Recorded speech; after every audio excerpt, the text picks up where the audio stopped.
As you progress in your tech sales career, the skill sets needed to get an SDR job, to get your first account executive job, and to ultimately break your way into the enterprise space change over time. So I wanted to make a video talking about my own experience having gone from an SDR to AE in 3.5 months, and ultimately a few years later now breaking into the enterprise space, what that has been like, and also what has been required of me to change over time. Now, from the SDR perspective, I know a lot of you have watched my videos. I make a lot of content on what it takes to break in. Again, obviously, things are infinitely more complex the further you get down in specific situations, etc. But genuinely, if you're a really well-articulated person, you can carry a conversation. And I would say almost even more importantly than all of that, you can ask questions and listen. That's really all you need at the SDR level. Obviously, there's a tons of prerequisites, your background, things of this nature. But I think oftentimes people try and overcomplicate what is needed for an SDR role, whereas 80% or so roughly of my evaluation as a manager, does this person have the aptitude and the drive to do well? Are they coachable? Can they carry a conversation? And honestly, if I like them and they're a good fit for what we do, that's a lot of what's needed, again, to break in. Now, breaking in and succeeding over time are two completely different things. I would say, especially as an SDR, learning your product in and out, as well as making sure you're building a lot of internal champions, whether it's your account executive, your manager, etc., who view you in a very positive light. Those are the types of things in year 1, year 2, you really need to focus on and emphasize. But as we look at the account executive role in closing business, and certainly as we go from maybe SMB or mid-market sales to that enterprise level where we're selling probably to Fortune 5,000 or even Fortune 500 companies, the skill set changes over time. That foundation that you lay as an SDR is critical to your success, but over time you need to shed some of the things that have made you successful as an SDR as you get into higher and higher levels of account executive, of account management. And so in my case, I went from SDR to account executive in 3.5 months. It was pretty unheard of. It was the fastest promotion in company history. And candidly, I was a beneficiary of good timing of joining that company. They brought a new product to market. They needed a new team to try and sell this product. And I had excelled really quickly as an SDR. But that being said, I quickly realized all of the things that had made me successful as an SDR actually did translate fairly well to an SMB account executive role. I needed to know my product better than anyone, because a lot of the sales engineers on my team are also pretty young in tenure in the industry, and they're good at what they do. But when you get to the enterprise level, you're working with people who have 7 to 10 years of experience and are product experts and know the industry very well. And so as an account executive, oftentimes at the SMB space, when you're selling to smaller companies, you have access to leadership very quickly in a deal cycle. So again, if you're the top SDR, you know your stuff in and out, you know the product incredibly well, you can drive a conversation and listen, etc. Going to a closing role as an SMB AE certainly gets a little bit more complicated, but a lot of that foundation plays very well because again, you're still calling on top leadership. You're not necessarily having to work in from an individual developer all the way up to the CTO of a massive organization.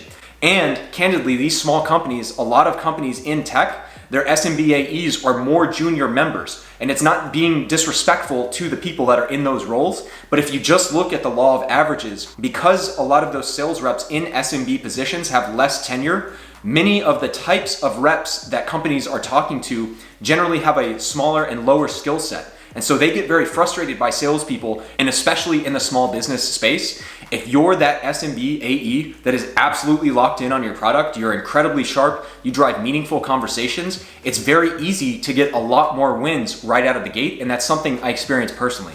Now, as you go up to the mid-market space, that is also the case. A lot of times you're still able to access power pretty quickly. Maybe it takes like 1 call, maybe 2 calls at a maximum, but you're able to get to the decision maker rather quickly and still want to drive that fast and meaningful conversation. If there's anything that changes with the mid-market, again, maybe there's a little bit more bureaucracy, a little bit more red tape, but if you find companies that maybe have anywhere from 500 to 2,000 employees, they usually have a lot of budget they can allocate, and they're not so big that everything follows a really laborious, multi-stage process to get approvals, etc. You're still able to talk to high-level individuals at that company, and they're still going to very much respect the super sharp rep who's on top of every little detail. Now, as we transition that to the enterprise space, I will say it does change a little bit. And again, you're always going to benefit by knowing everything in and out. But I will say, especially when you get to the enterprise level, especially when you're selling to these Fortune 500 companies of the world,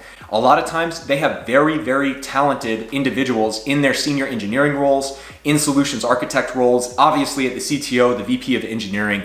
And a lot of times, no matter how sharp you are, there's always just going to be a level that they're not super excited about talking to sales. Again, it will serve you well to be very sharp and know everything about your product, but especially when you're getting to these bigger companies that require executive level conversations, that require a lot of legal procurement, that oftentimes before you can even test the product, there may be a month's worth of going back and forth with paperwork to approve all of these security things, all these different checkboxes, etc. It's a difficult change to make, especially in my case. I was global number one 2 years in a row in an SMB in a mid-market role.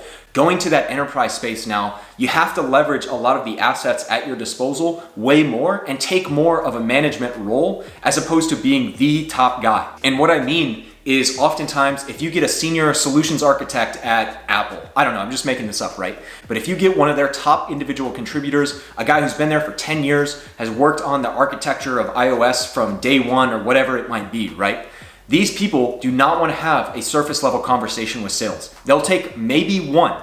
And after that, it's really, even if you know the product in and out, even if you can still add value, again, there's pockets where the account executive can still have meaningful conversations. You need to get them, when you've qualified the deal, connected with technical experts as an example.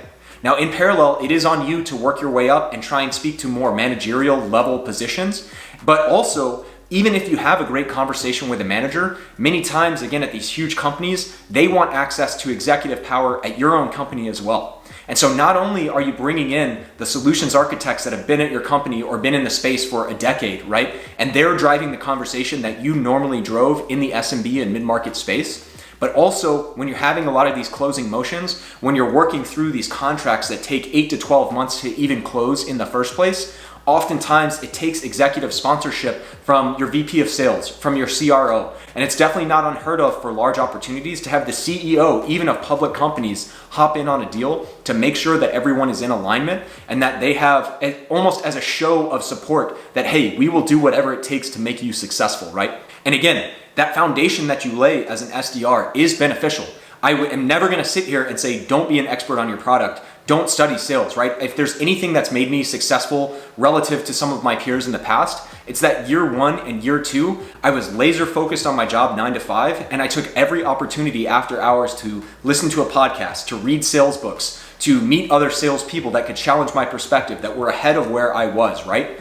And as you go to that SMB and mid-market position, being that expert, being that go-to guy is a great position to have. And you still want to be that go-to person in the enterprise space, but that changes. You have to really leverage internal relationships you build up over time within your company to then deploy resources at will to get larger companies bought in at every level of the buying process. And if there's any reframe, I would say as you go, you want to show up. If you're, as an example, changing companies. I recently changed companies to become an enterprise account manager.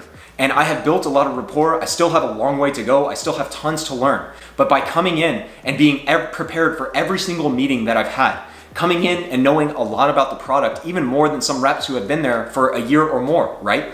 These are the types of things that quickly build rapport with a solutions architect or with my manager, with the VP of sales, who say, wow, this guy's already putting in a ton of effort, and they're going to take me much more seriously when I say, hey, I have Apple on the line and they want to speak to a solutions architect. They're not really going to question it or say, hey, I need more information, I need you to do X, Y, and Z, right? And so again, you're still that expert, but change the focus. You don't have to outwardly display to every prospect that you're the guy that's going to get it done, that you know everything about your book of business, etc. That focus transitions more internally. You need to be advocating for yourself. Again, doesn't mean you have to put other teammates down or try and be like, hey, look at me, I'm the best, right? But you need to let your manager know, your VP of sales know, your fellow solutions architects know, your sales engineers, etc. They need to know that you're always on top of your game, so they know anytime they're working with you, it's a very productive and meaningful conversation. And again, when you're facing that prospect, you can still convey that. But many times in the SMB and mid-market space where you're going in and out a little bit more deeper on the tech, you have to be comfortable delegating that to a solutions architect. You have to be creative and find ways to get very technical and expert team members who maybe take 2 to 3 external calls a week at a maximum. You have to find ways to creatively engage them and connect them with experts on staff at your company instead of trying to be that expert yourself. And certainly as you go up the chain, as frustrating as it can be, you do have to get the CRO, the CEO coming in on these different deals. Again, being in tune with everything that's going on, but taking a back seat when needed to get that executive buy-in and sponsorship. So I hope that helps give you an overview. If you have questions along the way, let me know. But again, if you've made it this far, would appreciate a like and subscribe if you've enjoyed this content. But like I said, this isn't the specific answer. This is a framework to get you thinking in that direction. So again, if you have specific questions with your situations, fire away below and we will see you in our next video. Thanks.